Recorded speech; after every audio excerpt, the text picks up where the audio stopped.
সপ্তাহ জুড়ে দরপতনের বৃত্তে দেশের পুঁজিবাজার। শেষ কার্যদিবসেও নেতিবাচক অবস্থানে সূচক ও লেনদেন।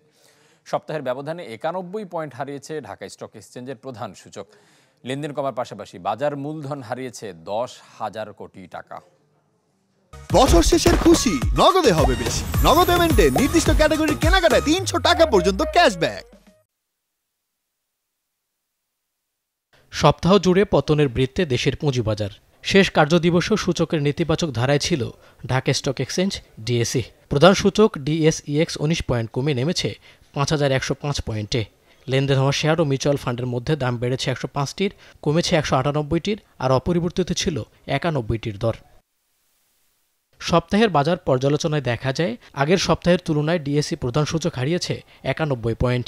গত সপ্তাহের চেয়ে 28% কমে এ সপ্তাহে মোট লেনদেন হয়েছে 1610 কোটি টাকা। আগের সপ্তাহে যা ছিল 2222 কোটি টাকা। সপ্তাহের ব্যবধানে কমেছে গড় লেনদেনও।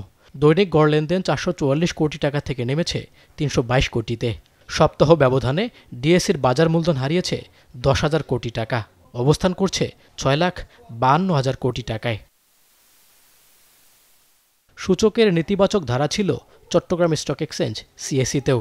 লেনদেনের পাশাপাশি কমেছে অধিকাংশ শেয়ারের দরও। মইনুল হাসান, চ্যানেল 24, ঢাকা।